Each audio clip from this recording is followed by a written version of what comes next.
and then we do beep. Beep! Should we do another one? We can do two. Yeah. Beep! That's probably a bit distracting for you.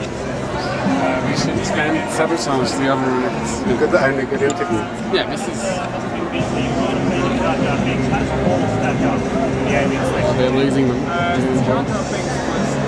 What? They're already asking about Jar Jar Binks.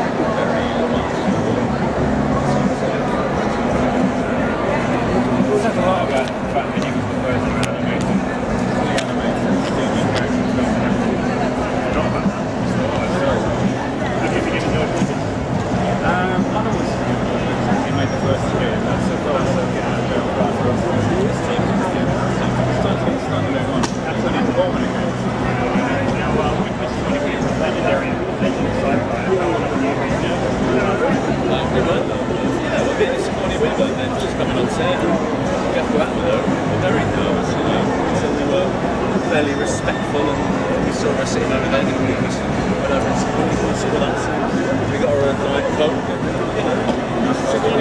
Just give them the paper and with a pen and get them to write their answers.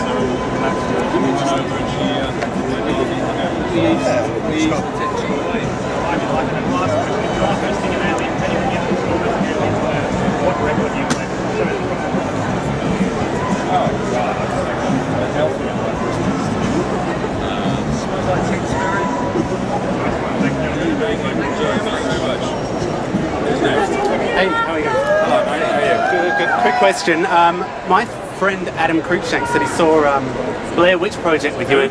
Oh, you might not remember him. He saw Blair Witch Project with you. Who did? My friend. What's his name? Adam Cruikshank. And he said after the film, you played Scary Corners all the way out of the theatre. Do you remember seeing that film? Do you remember that? You might not remember his name. I do remember seeing... Do you remember this event? I remember the game Scary Corners. I remember having... I had McTimony that day. I'd been in a therapy centre and I had some McTimony on my neck. And I was very relaxed when I went to see Blair Witch, which is probably why I don't remember it. But it was at a cinema in London. Yeah. So that could be a true story. Could be. I'm glad you've used all this time to talk about it. No problem. So basically with the new film, you did a road trip before the film. How was that? They're very good, yeah. You know, we'd never been on a road trip in an RV before, and we had to do it. Lots of space in there? No. It's quite cramped, but you know, one thing we had to do was learn about America and learn about what it's like to travel in an RV. And that travelling in an RV across America taught us that. You have to come back and you have to have a lot of McTimony because you are knotted and twisted. And it's small, you know, there's only small little bunks and stuff, so you have to squeeze in, you have to good times. I'm sure you made it work. And just finally, I've got a question from a 14-year-old. If you had one piece of advice for aspiring Nondescript 14-year-old. 14-year-old what? A lovely 14-year-old. Your films are the only two. Lovely 14-year-old. It sounds weird. Rephrase. A 14-year-old who's a huge fan. Boy or girl? Boy. Okay. Human. Watches Shaun of the Dead, Hot Fuzz, or Top Fuzz? Top Fuzz. Top Gear. No, Hot Fuzz and Shaun of the Dead. Loves them. What would you give him as a piece of advice who wants to be a great filmmaker like you two? Get out there and make films. You've got your phone now, you've got video cameras that are quite sort of accessible. It's a good time for filmmakers, you know, because you've got YouTube, you've got the technology is a little more accessible. You can make a film on this if you wanted to, you know.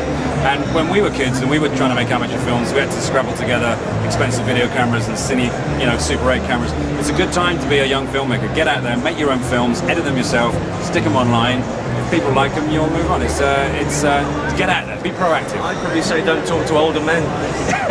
Stay away from you. Thank you very much. Thank you very much.